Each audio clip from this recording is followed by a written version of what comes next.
옛날 지금 모델 3, 모델 Y에 나온 연도로 보면 다 5년이 넘습니다. 어느 완성차가 5년 동안 신차를 안 내고 테슬라가 대단한 게 그만큼 충성 고객이 있는 거고요. 2030년 기준으로 북미에서 신차가 100종 가까이 쏟아져 나올 겁니다.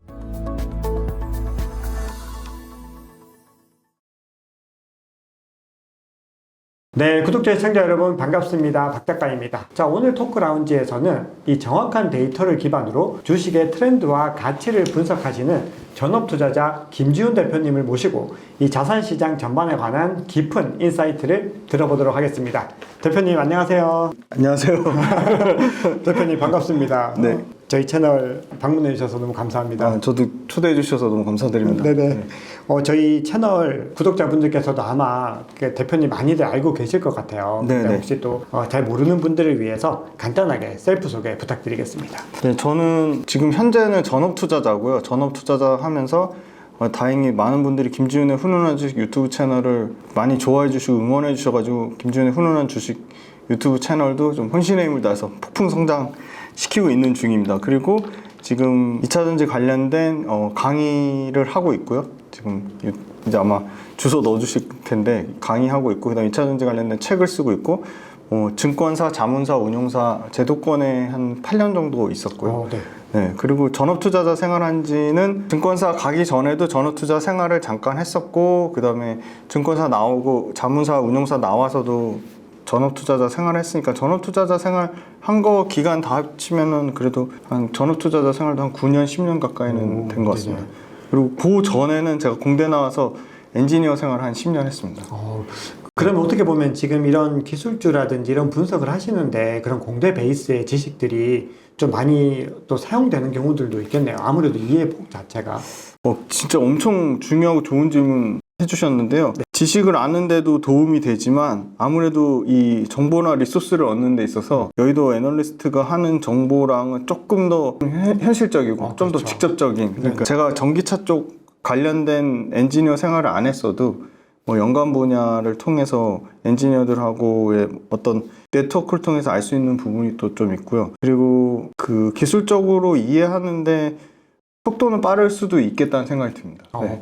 어떻게 보면 이게 투자적인 부분들과 이 기술적인 부분들을 동시에 가지고 있는 거는 굉장히 힘든 일인데, 이런 것들을 다 같이 이제 융합을 해서 분석을 해 주시기 때문에 아마 유튜브 채널이 폭풍 성장을 하고 있는 것이 아닌가 그런 생각이 드는데요. 나오셨으니까 채널에 대해서도 간단하게 어떤 것들을 다루시는지 말씀 주시면 또 저희 구독자분들께서 관심 있으신 분들께서 아마 많이들 찾아가실 것 같습니다. 채널 소개를 요청 주신 분은 진짜 처음인 것 같아요. 너무 감사드리고 그냥 제가 자체적으로 얘기하는데, 김지훈의 훈훈한 주식은 철저하게 숫자에 입각해서 주가를 따라가는 건 결국 기업의 본질적인 가치거든요. 기업의 본질적인 가치 중에 압도적인 1등은 당연히 실적, 숫자라고 봅니다. 그래서 맞습니다. 숫자에 관해서 철저하게 좀 집요할 정도로 디테일하게 파고 있고요. 그래서 다양한 기업을 소개하는데 그래도 업종을 가리지는 않습니다. 2차전지가 워낙 중요하기 때문에 여전히 저는 주가는 빠졌지만 2차전지가 구조적인 성장주 중에 1등 구조적 성장주라는 거에는 네네. 변함이 없기 때문에, 그리고 또 2차전지가 미치는 파급, 연간 산업에 대한 그 전방 산업의 규모가 어마어마하게 크기 때문에, 예를 들어 2030년 기준으로 시중에서는 50%까지 갈 거라고 하지만 50% 가기에는 조금 시간이 더 걸릴 것 같고요. 네. 그러니까 신차 기준의 침투율입니다. 신차 기준의 침투율이 2030년에 50% 될 게 예를 들어 30% 미만으로 돼서 2040년, 50년 돼야지 50%가 된다. 그건 아니고요. 네네. 앞뒤로 5년 정도의 갭은 존재할 것 같고요. 네. 2030년 기준으로 예를 들어 전기차가 약 30% 정도 포지션을 차지한다 치면 전체 완성차 시장이 8,500만 대에서 9,000만 대 시장이니까 네. 그냥 평약이 9,000만 대를 잡으면 9,000만 대 평균 이제 전기차 가격이 많이 떨어지겠지만 비싼 차도 있으니까 그걸 평균 내보면 한 4천만 원 정도 한번 잡아보겠습니다. 그러면은 9천만 대 시장에 4천만 원이면 약 3,600조 시장이거든요. 네, 그쵸. 그러면 그거에 3,600조. 네. 그쵸, 그거의 3분의 1만 하면 1,200조입니다. 네네. 어마어마한 시장이거든요. 네네. 3분의 1보다 자체가. 3분의 1은 좀 굉장히 보수적으로 잡았다 봅니다. 30%. 네네. 그럼 1,200조 전기차 시장인데, 네. 그럼 지금 메모리 반도체가 약 350조에서 550조 시장이거든요. 와, 메모리 반도체 2배 되는 시장입니다. 네. 물론 너무 큰 시장이네요. 네, 반도체는 메모리 반도체보다 비메모리 반도체가 훨씬 큽니다. 잘 아시겠지만 그렇죠. 네네. 2배 이상 더 큽니다. 네. 최대는 아마 3배까지도 볼 수 있을 것 같은데 네. 그러면 메모리 반도체랑 비메모리 반도체 시장 다 합치면 약 2천조 시장이니까 네, 그쵸. 거기에 거의 필적하면 필적같이 절대 꿀리지 않는 시장을 보고요. 어느 시장이 이 배터리 시장보다 크냐? 그거 봤을 때는 전체 반도체 시장 정도? 그래서 엄청나게 큰 시장이고 그 안에서 국내 업체들이 너무 잘하고 있습니다. 네. 그러니까 국내 업체가 소재 업체가 부각돼서 그렇지 가장 앞단에 이 업스트림의 광물부터 네네. 가장 밑단에 이 장비와 소재, 네. 그다음 부품까지 글로벌 탑 10 안에 들어가거든요. 네네. 장비도 탑 10 안에 들어가고요. 네. 양극재 당연히 5등 안에 들어가고요. 네. 그다음에 양극재를 납품하는 배터리는 당연히 1등, 2등, 3등권이고요. 네. 그다음에 배터리를 납품하는 이제 전기차, 심지어 현대 기아차도 전기차 잘 못할 것 같은데 뭐 최근에 중국 배터리 써가지고 엄청 욕도 먹고 네. 야 성장률이 너무 떨어지는 거 아니냐? 그럼에도 불구하고 현대 기아차가 얼마나 잘하고 있냐면요. 지금 가장 최근 따끈따끈한 데이터가 9월달 데이터로 보면 북미에서 신차 기준으로 테슬라에 이어서 2등입니다 지금. 와. 현대기아차 시장 침투율이 10.7%, 약 11%에 육박할 정도 점유율이 올라왔습니다. 네네. 그만큼 현대기아차가 뭐 아이오닉을 비롯해서 네. 잘 팔고 있다는 거고요. 네네. 그 전기차의 더 앞단 광물 있잖아요. 네네. 광물은 사실 에코프로가 부각은 많이 됐지만 아마 뭐 이따 질문 주실 것 같기도 한데 아마 내년은 포스코 해가 되지 않을까. 그만큼 포스코가 광물에서 엄청나게 경쟁력 있고 여러 가지 정치적 뭐 이슈로 인해서 정권에서 그런 막는 부분이 있어서 중간에 이 광물 관련된 프로젝트, 그러니까 염호 프로젝트, 그다음에 광산 프로젝트가 상당히 자원 외교를 막아내는 뭐 굉장히 좀 부정적인 정치적 부분에도 불구하고 그걸 극복하고 지금의 이제 포스코가 이제 당장 이제 내년부터 아르헨티나 염호에서 약 2만 ton 정도. 네. 그리고 2030년까지는 아르헨티나 염호랑 광석에서 하는, 광산에서 하는 걸 다 합쳐서 42만 3천 톤인데 42만 3천 톤 규모로 하면 지금 글로벌 탑 3라고 보는 게 칠레 SQM이란 업체, 그 다음에 미국의 엘버말이라는 업체, 네. 3등이 뭐 중국의 간펑 리튬이나 틴치 리튬이거든요. 네. 그러면 글로벌 3위권에서 2위권 정도까지 올라갑니다 지금. 2030년 정상적인 대로 중간에 그 스톱되거나 뭐 지연되거나 이연되지 않는 한 네. 굉장히 글로벌 탑3급으로 포스코나 네. 그다음에 그 포스코 그다음 밑단에 이제 에코프로가 되겠는데 에코프로는 미국에서 탄산 리튬을 굉장히 싸게 들어와서 수산화 리튬으로 가공하는 리튬 업체를 갖고 있거든요. 네네. 그 수산화 리튬을 가공하는 것 자체도 상당히 높은 기술력을 요하지만 직접적으로 광산이나 리튬을 갖고 있지 않기 때문에 그거에 대해서 밸류에이션 할인 요인을 좀 받고 있는 부분이거든요. 네네. 근데 그럼에도 불구하고 주가가 약 1월 달부터 떨어지기 직전인 한 6월 말까지 13배, 14배가 올랐던 거는 워낙 쌌기 때문에 네네. 그런 부분이 있고요. 네. 굉장히 저평가되어 있었다는 거네요. 굉장히 저평가되어 있어서 그 오른 부분이 있고 포스코는 사실은 1월 달이나 7월 달이나 지금 현재 10월 달이나 계속 철강의 밸류만 받고 있어서 네. 싼 것도 아니고 비싼 것도 아니고 그냥 포스코의 적정 밸류를 받고 있는 수준이고 그런데 다만 주목해야 될 거는 2024년을 계기로 아까 말씀드린 포스코의 광석 리튬이 드디어 매출로 잡히기 시작합니다. 그러면 포스코는 앞으로 에코프로가 2차전지 관련된 매출 비중이 거의 90%, 95% 육박하는 시점부터 매출이 찍히는 순간부터 에코프로가 날아갔거든요. 네네. 그럼 그 전철을 충분히 포스코가 가능성이 있다고 보고 있는데 네. 다만 포스코가 이제 지금 현재로서도 덩치가 꽤 있으니까 시가총액 기준으로 네. 시간은 좀 걸릴 건데 그래서 포스코가 굉장히 앞으로 성장 가능성이 무궁무진하다고 보고 있고 그러면 광물부터 완성차까지 완벽하게 모든 밸류체인별로 다 잘하고 있는 사실 성장 산업이 손에 꼽을 정도거든요. 그래서 배터리하고 반도체 밸류체인의 기술 경쟁력이나 뭐 차별화 이런 거는 배터리가 훨씬 더 장비 밑에 소자에 있어서 우위가 있어가지고 네. 구조적 성장 산업으로 커질 것 같고 그래서 저는 이제 배터리에 대해서 중점적으로 얘기하는 거고 그 배터리 말고도 사실 산업을 이제 파헤쳐 보면 재미난 산업이 너무 많거든요. 엔터도 너무 재밌고 네네. 우리가 먹고 지내는 각종 뭐 옷이니 이런 뭐 먹는 거니 그다음에 뭐 보는 거 볼거리 그러니까 소위 말하는 컨텐츠 네. 너무 재밌거든요. 근데 지금 워낙 2차 전지가 압도적인 성장을 하고 있으니까 그렇죠. 거기에 가려진 거지 사실 주식 투자는 구조적 성장주를 응원하는 것도 중요하지만 이 투자를 통해서 내가 그 수익을 얻는 게 그렇죠. 가장 네. 큰 목적이잖아요. 맞습니다. 투자하시는 분들이 회사도 응원하는 것도 좋지만 아무튼 수익을 내려고 하는 건데, 그래서 지금은 결론적으로도 코스피 지수나 코스닥 지수보다 2차 전지 관련된 회사들이 주가가 물론 빠졌습니다. 빠졌음에도 불구하고 압도적인 수익률을 냈습니다. 맞습니다. 2배 이상의 차이가 났거든요. 네. 뭐 에코프로가 조정을 받았다고 하지만 어제 종가 기준으로 하면 680%예요. 와. 어느 그 기업이 그것도 그렇죠. 1년을 다 채우지도 않았는데, 그러니까 지금 이 상황에 그렇죠. 시장의 이 상황에서 그렇죠. 네, 코스피가 네, 완전히 네, 맞습니다. 무너지고 네, 있는데 네. 그것도 그렇고 그 밑에 회사들 뭐 에코프로비움, 양극재 회사, 코스모신 소재 이런 회사들도 뭐 400%까지 올랐다가 지금 300%니까 네. 물론 이 크립토 보시는 분들 입장에서는 워낙 크립토는 하루에도 변동폭이 어마어마하니까 크립토에 비하면 안전자산이지. 그래서 저는 역발상으로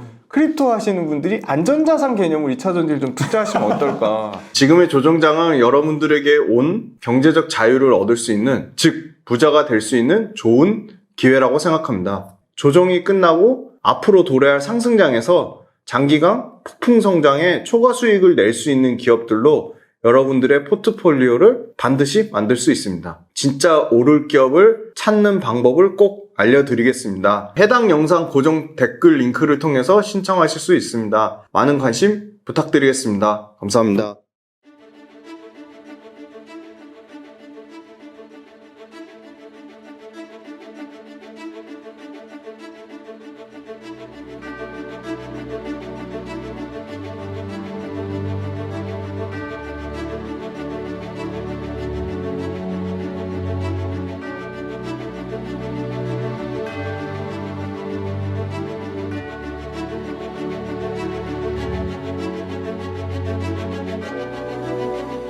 아니 근데 네. 올해 1년 수익률을 말씀하시니까 2차 전지가 더 높네요. 네, 올해 네. 1년 동안에 비트코인 같은 경우는 65에서 70% 상승을 한 거니까 사실 우리가 좀 근본 코인으로만 봤을 때는 사실 이 코인과 비교를 하더라도 올해 2차 전지 열풍 자체는 거의 뭐 아주 특이할 정도로 맞습니다. 아주 정말 많이 오른 거는 사실이죠.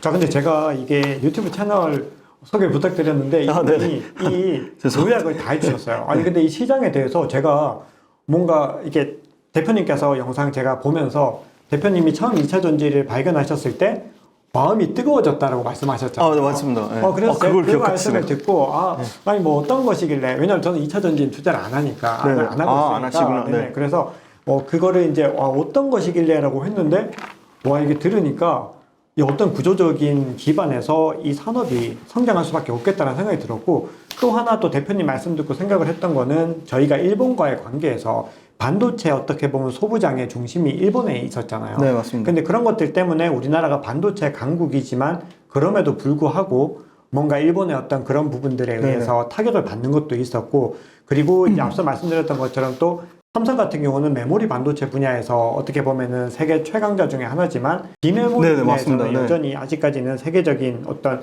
수준에 가기 그렇게 해석해도 될까요? 그렇게 해석해도 됩니다. 왜냐면 비메모리 관련돼서 그 TSMC하고 사실 점유율 격차가 점점 늘어난 건 사실이고요. 그렇죠. 그다음에 실제 제품 관련돼서 생산 수율이 나오는 것도 이렇게 말하면 좀 너무 좀 속상하고 자존심 상하지만 TSMC가 월등히 잘 나올 정도로 그렇고, 사실 대부분 글로벌 파운드리를 맡기는 업체가 TSMC를 선호하지 삼성전자를 선호하진 않거든요.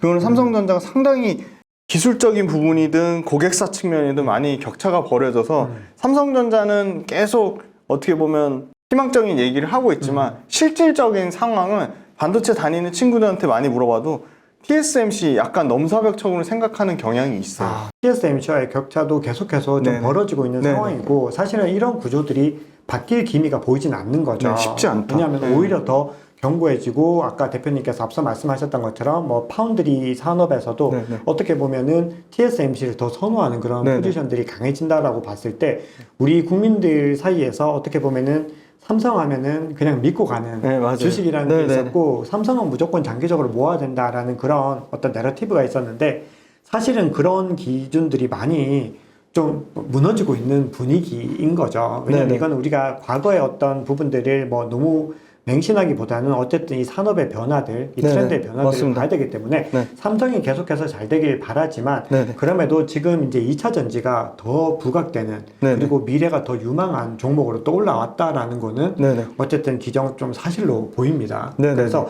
오늘 이제 2차 전지에 대한 얘기들을 좀 본격적으로 할 텐데 네네. 사실은 그 전에 저희가 준비한 질문이 네네. 테슬라에 대한 부분 네네. 먼저 말씀을 드리려고 했는데 네네. 2차 전지 얘기를 먼저 좀 많이 하게 됐습니다. 네네. 저희 간단하게 테슬라 얘기를 좀 하고 네네. 가겠습니다. 예. 테슬라 같은 경우는 이 한국에서도 너무 인기가 좋아서 국민주라고 불릴 정도로 많이 이제 거래가 되는 종목인데요. 저도 테슬라 투자자입니다. 네네. 근데 테슬라에 대해서 이제 어떻게 보면 2차 전지 투자자분들 중에서는 좀 부정적으로 보는 인식들도 좀 있으신 게 네네. 사실이에요. 네네. 근데 이 대표님 같은 경우는 네. 테슬라 향후 전망 어떻게 보시나요? 테슬라를 이 소위 말하는 그 데이터를 수집하는 데이터의 플랫폼으로 본다 그러면 엄청나게 성장성이 있다고 보고 있고요. 그렇죠. 데이터 플랫폼으로 봤을 네네. 때. 데이터의 플랫폼으로 뭐 테슬라가 축적한 데이터는 뭐 전 세계로 글로벌로 봐도 뭐 비교할 탑3 수 안에 없죠. 비교할 수 없을 정도로 압도적인 전 1등이라고 보고 있고 네. 그걸 통해서 굉장히 많은 부가가치 산업에 대한 확장성이 어마어마한 것 같고 이미 네. 뭐 보험을 비롯해 가지고 다양한 그쵸, 형태를 맞아요. 지금 진행을 하고 있잖아요, 네. 사실은. 그래서 그 데이터를 얼마나 가치 있게 활용하는 측면으로 봤을 때는 테슬라가 엄청나게 커질 것 같고 네. 전기차의 경쟁력을 봤을 때 뭐 테슬라 갖고 계신 분들은 기분 나빠하실 수도 있지만 네. 저는 이제 2차 전지를 공부하면서 테슬라에 대한 부분을 당연히 보게 되죠. 보게 되면 그냥 개인적인 의견이니 참고만 하시면 좋을 것 같아요. 예. 네. 근데 테슬라 같은 경우는 선점 효과 누린 건 잘한 것 같아요. 다른 회사들이 전기차 뛰어들지 않았을 때 네.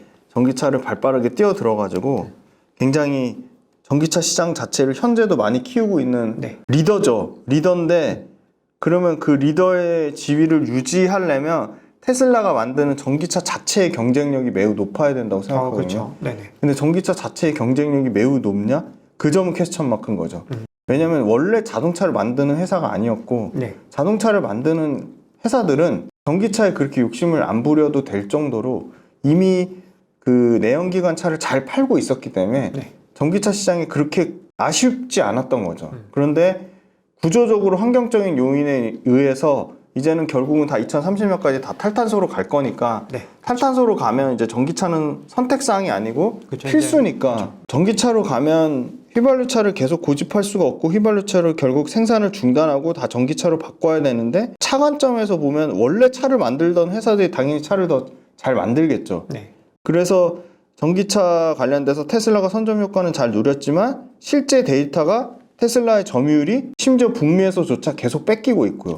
북미에서 오히려 조금씩 네, 하락하면 하락하고 있습니다. 원래는 60막 8%, 9% 그렇죠. 거의 이렇게 70% 나오는데 육박했었는데 네네. 최고 잘 나갔을 때는 72%가 넘을 적도 있었거든요. 근데 네. 지금 9월달 데이터 보면 44%까지 빠졌고요. 와 44%면은 굉장히 많이 빠진 엄청나게 빠졌고요. 굉장히 많은 네. 경쟁에 지금 네. 직면을 한 거네요. 직면한 거는 팩트입니다. 네. 그리고 너무 안타까운 거는 유럽에서도 데이터가 계속 왔다 갔다 해요. 그러니까 그만큼 안정적이지 못해요, 실적이. 그러니까 좀 잘못된 거는 가격을 낮추는 전략으로 갈 거면 일관적으로 가격을 낮추어서 아예 전기차 자체 물량 자체를 아예 급격하게 늘리던가 어떨 때는 눈치 봐서 가격을 내렸다가 어떤 때는 올렸다가 무슨 회 시가처럼 막 이렇게 그렇죠. 약간 가격 그 값 부분은 쓰고, 비판하시는 네. 분들 많으시죠. 굉장히 그 네. 좀 일반적이지 않은 가격 정책. 일반적이지 않은 가격 정책으로 어떻게 보면은 그냥 그때 뭐 일회성 대응을 하는 것 같고 그다음에 두 번째는 유럽에서 지금 점유율이 5등까지 빠졌거든요.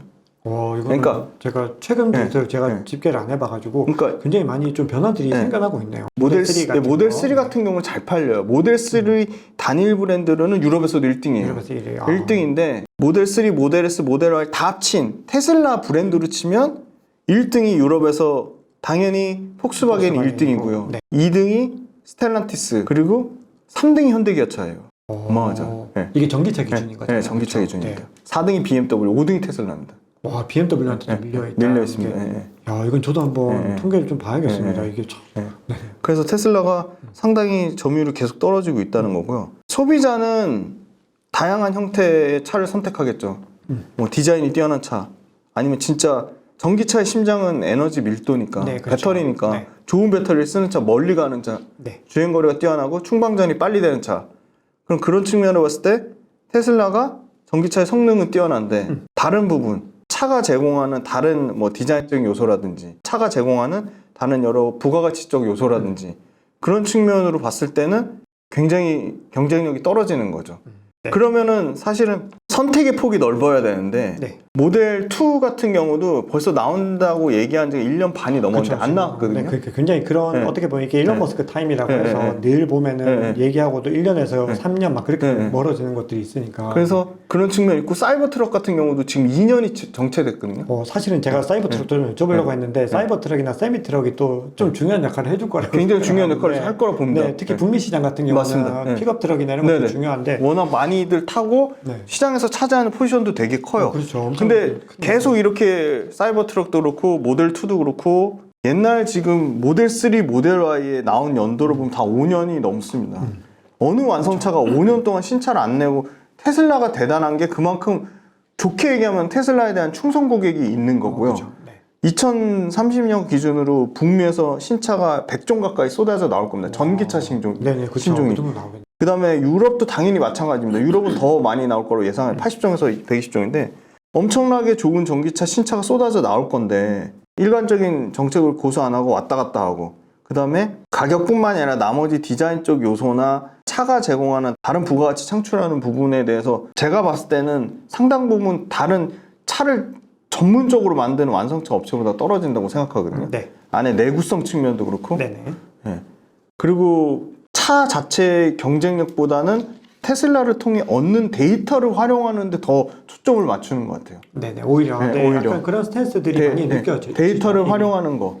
그러니까 차 자체의 경쟁력이 없으면 차는 저는 안 팔린다고 보고 있거든요.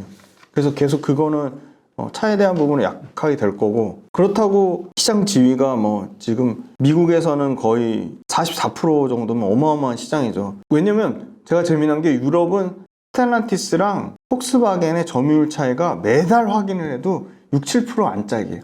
언제든 거의... 바뀔 수 있어요. 근데 네. 테슬라는 2등 현대기아차랑 35% 넘게 차이 나고요. 현대기아차 차지하기 전에 네.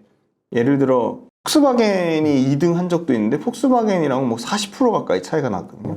그러니까 미국에서는 워낙 선호도가 높으니까 압도적인데 그러면 앞으로 밸류를 줄 때 테슬라가 가진 데이터 플랫폼이라는 거에 더 높은 밸류를 줄 거냐 아니면 전기차로서의 경쟁력을 더 높은 밸류를 줄 거냐에 따라 차이가 있을 것 같고 당연히 결국은 테슬라가 궁극적으로 추구하는 거는 이 자동차는 일종의 수단인 거고 그 수단을 통해서 데이터를 활용한 다양한 사업들에 대한 부가가치를 창출하는 거를 그런 측면으로 보면 앞으로 성장 가능성은 무궁무진하다고 보고 있고요.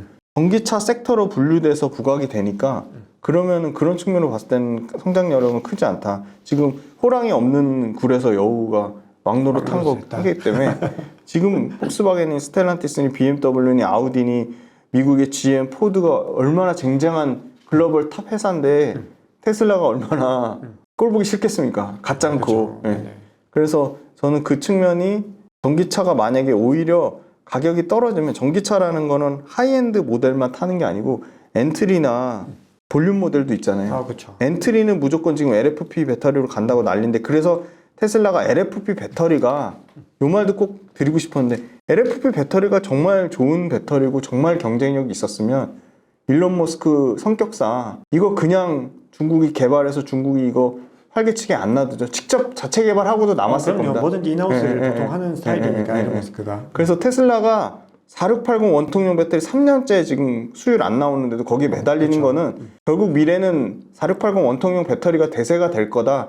그래서 여기 주력하는 거거든요. 네. 근데 중국에서 차지하는 테슬라 판매 포지션이 높다 보니까 그렇죠. 울며 겨자 먹기로 아 그래 너네 LFP 배터리 싼 거 써줄게 이런 겁니다. 그렇죠. 근데 중국과의 어떤 관계성이 중국과의 관계성을 놓치기 싫어서 그런데 그거조차도 미국에서 워낙 중국을 싫어하고 중국도 미국을 워낙 싫어해서 지금 중국이 꼼수 부려서 CATL 테슬라, CATL 포드 일단 CATL 포드 중단됐고요. CATL 테슬라 중단될 확률이 매우 높습니다. 네. 왜냐면 트럼프가 속한 공화당에서 지금 계속 태클을 걸고 계속 딴지를 걸고 계속 전수조사 하겠다고 했거든요. 네.